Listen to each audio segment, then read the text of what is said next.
महाभारत भगवद्ध्यान पर्व अध्याय 142। भगवान श्री कृष्ण का कर्ण से पांडव पक्ष की निश्चित विजय का प्रतिपादन।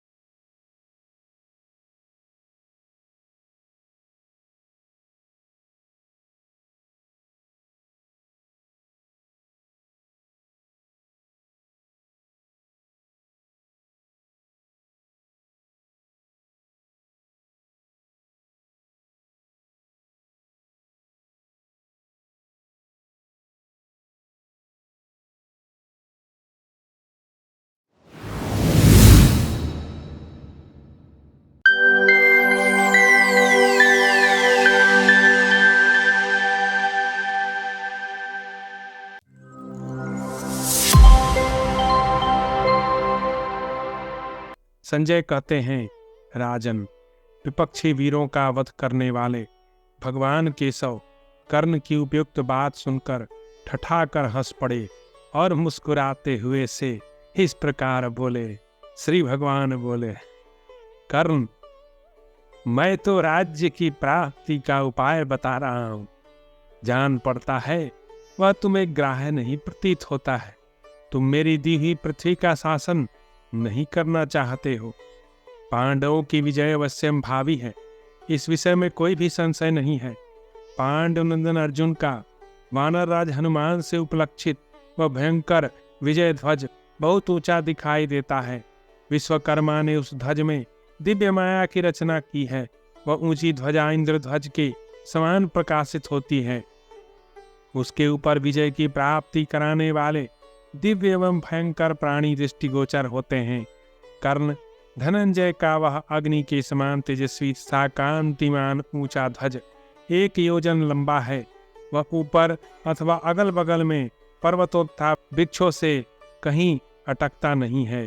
कर्ण, जब युद्ध में मुझ श्री कृष्ण को सारथी बनाकर आए हुए श्वेत वाहन अर्जुन को तुम इंद्र, आग्नेय तथा वायव्य अस्त्र प्रकट करते देखोगे और जब गांडीव की वज्र गर्जना की समान भयंकर टंकार तुम्हारे कानों में पड़ेगी, उस समय तुम्हें सतयुग, त्रेता और द्वापर की प्रतीति नहीं होगी। केवल कलह स्वरूप भयंकर कली ही दृष्टिगोचर होगा। जब जप और होम में लगे हुए कुंती पुत्रा युधिष्ठिर को संग्राम में अपनी विशाल सेना की रक्षा करते तथा सूर्य के समान दुर्धर्ष होकर शत्रु सेना को संतप्त करते देखोगे, उस समय तुम्हें सतयुग, त्रेता और द्वापर की प्रतीति नहीं होगी। जब तुम युद्ध में महाबली भीमसेन को दुशासन का रक्त पीकर नाचते तथा मद की धारा बहाने वाले गजराज के समान उन्हें शत्रु पक्ष की गज सेना का संहार करते देखोगे, उस समय तुम्हें सतयुग, त्रेता और द्वापर की प्रतीति नहीं होगी। जब तुम देखोगे कि युद्ध में आचार्य द्रोण, शांतनु नंदन भीष्म, कृपाचार्य राजा दुर्योधन और सिंधुराज जयद्रथ जो ही युद्ध के लिए आगे बढ़े हैं, त्यों ही सब्यसाची अर्जुन ने तुरंत उन सब की गति रोक दी है। तब तुम हक्के बक्के से रह जाओगे और उस समय तुम्हें सतयुग, त्रेता, द्वापर कुछ भी नहीं सूझ पड़ेगा। जब युद्ध स्थल में अस्त्र शस्त्रों का प्रहार प्रगाढ़ अवस्था को पहुंच जाएगा, जोर जोर से होने लगेगा और शत्रु वीरों के रथ को नष्ट भ्रष्ट करने वाले महाबली माद्री कुमार नकुल, सहदेव 2 गजराजों की भांति धृतराष्ट्र पुत्रों की सेना को क्षुब्ध करने लगेंगे तथा जब तुम अपनी आंखों से यह अवस्था देखोगे, उस समय तुम्हारे सामने न सतयुग होगा, न त्रेता, न द्वापर ही रह जाएगा। कर्ण, तुम यहाँ से जाकर आचार्य द्रोण, शांतनु नंदन भीष्म, कृपाचार्य से कहना कि यह सौम्य मास चल रहा है। इसमें शत्रुओं के लिए घास और जलाने के लिए लकड़ी आदि वस्तुएं सुगमता से मिल सकती हैं। सब प्रकार की औषधियों तथा फल फूलों से वन की समृद्धि बढ़ी हुई है। धान के खेतों में खूब फल लगे हुए हैं। मक्खियां बहुत कम होती गई हैं। धरती पर कीचड़ का नाम नहीं। जल स्वच्छ एवं सुस्वादु प्रतीत होता है। इस सुखद समय में ना तो अधिक गर्मी है, ना अधिक सर्दी ही है। यह मार्ग शीर्ष मास चल रहा है। आज से 7वें दिन के बाद अमावस्या होगी। इसके देवता इंद्र कहे गए हैं। उसी से युद्ध आरंभ किया जाए। इसी प्रकार जो युद्ध के लिए यहाँ पधारे हैं उन समस्त राजाओं से भी कह देना, आप लोगों के मन में जो अभिलाषा है वह सब मैं अवश्य पूर्ण करूंगा। दुर्योधन के वश में रहने वाले जितने राजा और राजकुमार हैं वे शस्त्रों द्वारा मृत्यु को प्राप्त होकर उत्तम गति लाभ करेंगे। कर्ण के द्वारा पांडवों की विजय और कौरवों की पराजय सूचित करने वाले लक्षणों एवं अपने स्वप्न का वर्णन। अध्याय 143। संजय कहते हैं, राजन, भगवान केशव का हितकर कल्याणकारी वचन सुनकर कर्ण मधुसूदन श्री कृष्ण के प्रति सम्मान का भाव प्रदर्शित करते हुए इस प्रकार बोला, महाबाहो, आप सब कुछ जानते हुए भी मुझे मुंह में क्यों डालना चाहते हैं? यह जो इस भूतल का पूर्ण रूप से विनाश उपस्थित हुआ है उसमें मैं शकुनी दुशासन था धृतराष्ट्र पुत्र राजा दुर्योधन निमित्त मात्र हुए हैं। श्री कृष्ण, इसमें संदेह नहीं कि कौरवों पांडवों का बड़ा भयंकर युद्ध उपस्थित हुआ है जो रक्त की कींच मचा देने वाला है। दुर्योधन के वश में रहने वाले जो राजा राजकुमार है वे रणभूमि में अस्त्र शस्त्रों की आग से जलकर निश्चय ही यमलोक जाएंगे। मधुसूदन, मुझे बहुत से भयंकर स्वप्न दिखाई देते हैं। घोर अपशकुन तथा अत्यंत दारुण उत्पात दृष्टिगोचर होते हैं। वृष्णि नंदन, वे रोंगटे खड़े कर देने वाले विविध उत्पात मानव दुर्योधन की पराजय युधिष्ठिर की विजय घोषित करते हैं। महातेजस्वी एवं तीक्ष्ण ग्रह शनैश्च प्रजापति संबंधी रोहिणी नक्षत्र को पीड़ित करते हुए जगत के प्राणियों को अधिक से अधिक पीड़ा दे रहे हैं। मधुसूदन, मंगल ग्रह ज्येष्ठा के निकट से वक्र गति का आश्रय ले अनुराधा नक्षत्र पर आना चाहते हैं जो राज्यस्थ राजा के मित्रमंडल का विनाश सूचित कर रहे हैं। वृष्णि नंदन श्री कृष्ण, निश्चय ही कौरवों पर महान भय उपस्थित हुआ है। विशेषतः महापात नामक ग्रह चित्रा को पीड़ित दे रहा है जो राजाओं के विनाश का सूचक है। चंद्रमा का कलंक काला चिन्ह मिट सा गया है। राहु सूर्य के समीप जा रहा है। आकाश से उल्काएं गिर रही हैं। वज्रपात के से शब्द हो रहे हैं। धरती डोलती सी जान पड़ती है। माधव, गजराज परस्पर टकराते विकृत शब्द करते हैं। घोड़े नेत्रों से आंसू बहा रहे हैं। वे घास और पानी भी प्रसन्नतापूर्वक नहीं ग्रहण करते हैं। महाबाहो, कहते हैं, इन निमित्तों उत्पात सूचक लक्षणों के प्रकट होने पर प्राणियों के विनाश करने वाले दारुण भय की उपस्थिति होती है। केशव, हाथी घोड़े तथा मनुष्य भोजन तो थोड़ा करते हैं परंतु उनके पेट से मल अधिक निकल जाता है। मधुसूदन, दुर्योधन की समस्त सेनाओं में ये बातें पाई जाती हैं। मनीषी पुरुष इन्हें पराजय का लक्षण कहते हैं। श्री कृष्ण, पांडवों के वाहन प्रसन्न बताए जाते हैं और मृग उनके दाहिने से जाते देखे जाते हैं। यह लक्षण उनकी विजय सूचक है। केशव, सभी मृग दुर्योधन के बाएं से निकल जाते हैं और उसे प्राय ऐसी वाणी सुनाई देती है जिसके बोलने वाले का शरीर नहीं दिखाई देता। यह उसकी पराजय का चिन्ह है। मोर, शुभ शकुन सूचित करने वाले मुर्गे, हंस, सारस, चातक तथा चकोरों के समुदाय पांडवों का अनुसरण करते हैं। इसी प्रकार गृध, कंक, बक, सेन, बाज, राक्षस, भेड़िए तथा मक्खियों के समूह कौरवों के पीछे दौड़ते हैं। दुर्योधन की सेनाओं में बाजाने पर भी भेड़ियों के शब्द प्रकट नहीं होते। पांडवों के डंक के बिना बजाए बज उठते हैं। दुर्योधन की सेना में कुएं आदि जलाशय गाय बैलों के समान शब्द करते हैं। यह उसकी पराजय का लक्षण है। माधव, बादल आकाश से मांस रक्त की वर्षा करते हैं। अंतरिक्ष में चहार दीवारी खाई वप्र और सुंदर फाटकों सहित सूर्ययुक्त गंधर्व नगर प्रकट दिखाई देता है। वहां सूर्य को चारों ओर से घेर कर एक काला परिक प्रकट होता है। सूर्योदय और सूर्यास्त दोनों संध्याओं के समय एक गीदड़ी महान भय की सूचना देती हुई भयंकर आवाज में रोती है। वह भी कौरवों की पराजय का लक्षण है। मधुसूदन, एक पांख, एक आंख और एक पैर वाले पक्षी अत्यंत भयंकर शब्द करते हैं, यह भी कौरव पक्ष की पराजय का लक्षण है।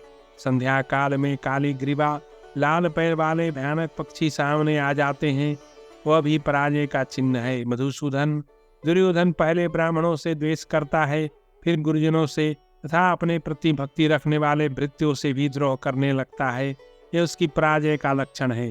श्री कृष्ण पूर्ण दिशा लाल, दक्षिण दिशा शस्त्रों की समान रंग वाली काली, पश्चिम दिशा मिट्टी के कच्चे बर्तनों की भांति मटमैली तथा उत्तर दिशा शंख के समान श्वेत दिखाई देती है। इस प्रकार ये दिशाओं के पृथक पृथक वर्ण बताए गए हैं।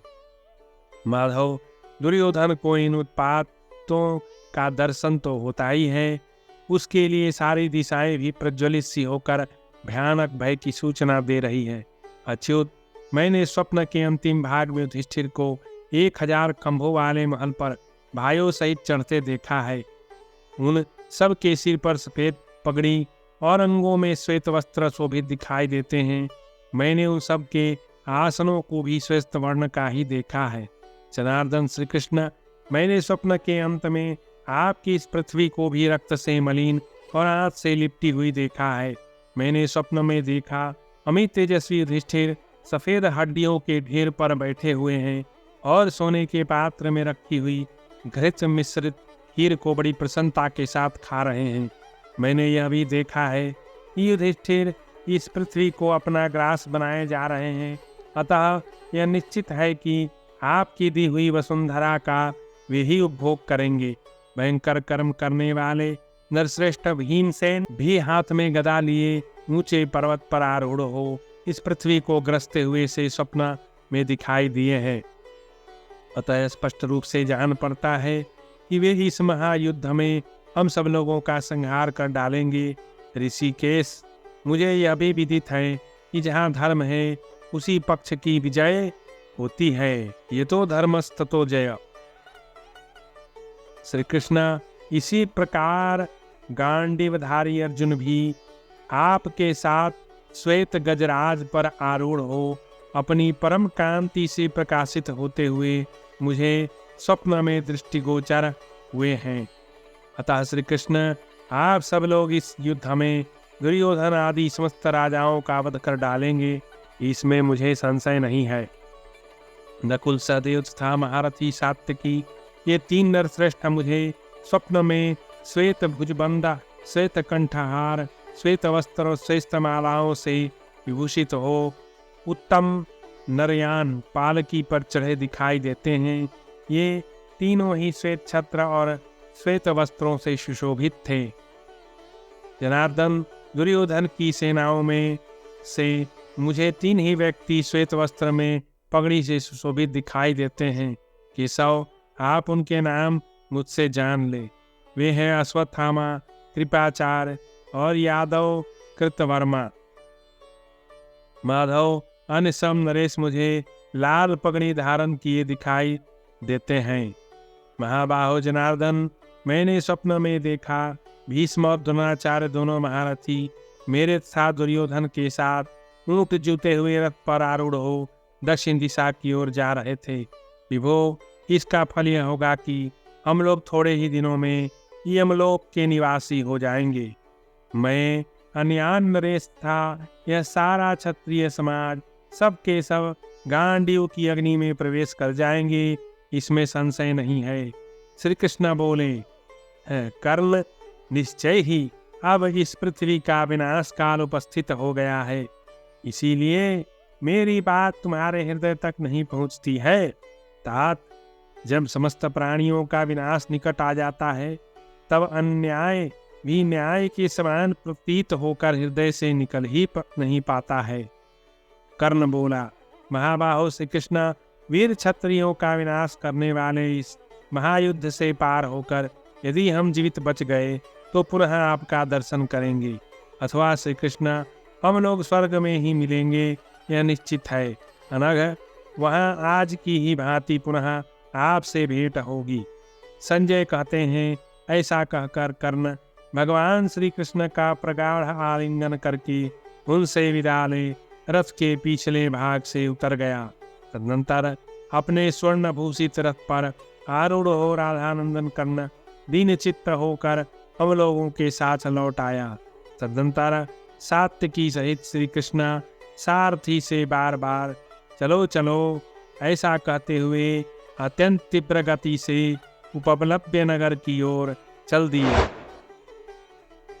विदुर की बात सुनकर युद्ध के भावी दुष्परिणाम से व्यथित हुई कुंती का बहुत सोच विचार के बाद कर्ण के पास जाना। अध्याय 144। वैशंपायन जी कहते हैं, जन्मेजय, जब श्री कृष्ण का अनुनय असफल हो गया और वे कौरवों के यहाँ से पांडवों के पास चले गए, तब विदुर जी कुंती के पास जाकर शोक मग्न से हो धीरे धीरे इस प्रकार बोले। चिरंजीवी पुत्रों को जन्म देने वाली देवी, तुम तो जानती ही हो कि मेरी इच्छा सदा से यही रही है कि कौरव पांडवों में युद्ध न हो। इसके लिए मैं पुकार पुकार कर कहता रह गया, परंतु दुर्योधन मेरी बात ही नहीं सुनता। राजा युधिष्ठिर, चेदी, पांचाल था के देश के वीर सैनिक गण, भीमसेन, अर्जुन, श्री कृष्ण, सात्यकी तथा नकुल, सहदेव आदि श्रेष्ठ सहायकों से संपन्न हैं। वे युद्ध के लिए उद्यत हो उपलब्ध नगर में छावनी डालकर बैठे हुए हैं। रापी भाई बंधुओं के सौहार्दवश धर्म की आकांक्षा रखते हैं। बलवान होकर भी दुर्बल की भांति संधि करना चाहते हैं। यह राजा धृतराष्ट्र बूढ़े हो जाने पर भी शांत नहीं हो रहे हैं। पुत्रों के मत से उन्मत्त हो अधर्म के मार्ग पर चलते हैं। जयद्रथ, कर्ण, दुशासन तथा शकुनी की खोटी बुद्धि से कौरव पांडवों में परस्पर फूट होकर ही रहेगा। कौरवों ने 14वें वर्ष में पांडवों को राज्य लौटा देने की प्रतिज्ञा करके भी उसका पालन नहीं किया। जिन्हें ऐसा धर्मजनित कार्य भी जो परस्पर बिगाड़ करने वाला है धर्म संगत प्रतीत होता है, उनका यह विकृत धर्म सफल होकर ही रहेगा। अधर्म का फल है दुख और विनाश, वह उन्हें प्राप्त होगा ही। कौरवों के द्वारा धर्म मार्ग पर किए जाने वाले इसको चिंता नहीं होगी। भगवान श्री कृष्ण संधि के प्रयत्न में असफल होकर गए हैं, अतः पांडव भी अब युद्ध के लिए महान उद्योग करेंगे। इस प्रकार यह कौरवों का न्याय समस्त वीरों का विनाश करने वाला होगा। इन सब बातों को सोचते हुए मुझे ना तो दिन में नींद आती है न रात में। विदुर जी ने वह पक्ष के हित की इच्छा से ही यह बात कही थी। उसे सुनकर कुंती दुख से आतुर हो उठी। लंबी सांस खींचती हुई मन ही मन इस प्रकार विचार करने लगी। कुंती सोची, अहो, इस धन को धिक्कार है जिसके लिए परस्पर बंधु बांधवों का महान संहार किया जाने वाला है। इस युद्ध में अपने सगे संबंधियों का भी पराभव होगा ही। पांडव, चेदी, पांचाल, यादव एकत्र होकर भरतवंशियों के साथ युद्ध करेंगे। इससे बढ़कर दुख की बात क्या हो सकती है। युद्ध में निश्चय ही मुझे बड़ा भारी दोष दिखाई देता है, परंतु युद्ध न होने पर भी पांडवों का पराभव स्पष्ट है। निर्धन होकर मृत्यु को वरण कर लेना अच्छा है, परंतु बंधु बांधवों का विनाश करके विजय पाना कदापि अच्छा नहीं। यह सब सोचकर मेरे हृदय में बड़ा दुख हो रहा है। शांतनु पितामह भीष्म, योद्धाओं में श्रेष्ठ आचार्य द्रोण तथा कर्ण भी दुर्योधन के लिए ही युद्ध भूमि में उतरेंगे, अतः यह मेरे भय की ही वृद्धि कर रहे हैं। आचार्य द्रोण तो सदा हमारे हित की रक्षा और इच्छा रखने वाले हैं। वे अपने शिष्यों के साथ कभी युद्ध नहीं कर सकते। इसी प्रकार पितामह भीष्म भी पांडवों के प्रति हार्दिक स्नेह कैसे नहीं रखेंगे, परंतु यह एकमात्र मिथ्यादर्शी कर्ण मोहवश सदा दुर्बुद्धि दुर्योधन का ही अनुसरण करने वाला है। इसलिए यह पापात्मा सर्वथा पांडवों से दोष ही रखता है। इससे सदा पांडवों का बड़ा भारी अनर्थ करने के लिए हठ ठान लिया है। साथ ही कर्ण अत्यंत बलवान भी है। यह बात इस समय मेरे हृदय को दग्ध किए देती है। अच्छा, आज मैं कर्ण के मन को पांडवों के प्रति प्रसन्न करने के लिए उसके पास जाऊंगी और यथार्थ संबंध का परिचय देती हुई उससे बातचीत करूंगी। जब मैं पिता के घर रहती थी, उन्हीं दिनों अपनी सेवाओं द्वारा मैंने भगवान दुर्वासा को संतुष्ट किया और उन्होंने मुझे वर दिया कि मंत्रोच्चारण पूर्वक आह्वान करने पर मैं किसी भी देवता को अपने पास बुला सकती हूँ। मेरे पिता कुंती भोज मेरा बड़ा आदर करते थे। मैं राजा के अंतःपुर में रहकर व्यथित हृदय से मंत्रों के बलाबल और ब्राह्मण की वाक शक्ति के विषय में अब अनेक प्रकार का विचार करने लगी। स्त्री स्वभाव और बाल्यावस्था के कारण मैं बार बार प्रश्न को लेकर चिंतामग्न रहने लगी। उन दिनों एक विश्वस्त धाय मेरी रक्षा करती थी और सखियां मुझे सदा घेरे रहती थीं। मैं अपने ऊपर आने वाले सब प्रकार के दोषों का निवारण करती हुई पिता की दृष्टि में अपने सदाचार की रक्षा करती थी।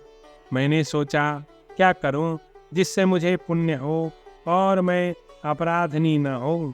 यह सोचकर मैंने मन ही मन उन ब्राह्मण देवता को नमस्कार किया और उस मंत्र को पाकर कौतूहल तथा अविवेक के कारण मैंने उसका प्रयोग आरंभ किया।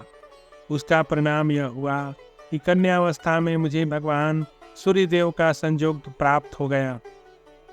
जो मेरा कानीन गर्भ है, इसे मैंने पुत्र की भांति अपने उदर में पाला है। यह कर्ण अपने भाइयों के हित के लिए कही हुई मेरी लाभदायक बात क्यों नहीं मानेगा। इस प्रकार उत्तम कर्तव्य का निश्चय करके अभिष्ट प्रयोजन की सिद्धि के लिए एक निर्णय पर पहुंचकर कुंती भगीरथी गंगा के तट पर गई। वहां गंगा के किनारे पहुंचकर कुंती ने अपने दयालु और सत्यपरायण पुत्र कर्ण के मुख से वेद पाठ की गंभीर ध्वनि सुनी। वह अपनी दोनों बाहें उठाकर पूर्वाभिमुख हो जप कर रहा था और तपस्विनी कुंती उसके जप की समीक्षा की प्रतीक्षा करती हुई कार्यवश उसके पीछे की ओर खड़ी रही। वृष्णि कुल नंदिनी पांडु पत्नी कुंती वहां सूर्य के ताप से पीड़ित हुई कुम्हलाती हुई कमलमाला के समान कर्ण के उत्तरीय वस्त्र की छाया में खड़ी हो गई। जब तक सूर्यदेव पीठ की ओर ताप न देने लगे, जब तक वे पूर्व से पश्चिम की ओर न चले गए, तब तक जप करके नियम पूर्वक व्रत का पालन करने वाले कर्ण जब पीछे की ओर घूमा, तब कुंती को सामने पाकर उसने हाथ जोड़कर प्रणाम किया और उनके पास खड़ा हो गया। धर्मात्माओं में श्रेष्ठ अभिमानी और महातेजस्वी सूर्यपुत्र कर्ण, जिसका दूसरा नाम वृष भी था, कुंती को यथोचित रीति से प्रणाम करके मुस्कुराता हुआ बोला। इस प्रकार से महाभारत उद्योग पर्व के अंतर्गत भगवत ध्यान पर्व में कुंती और कर्ण का भेंट विषयक अध्याय पूरा हुआ।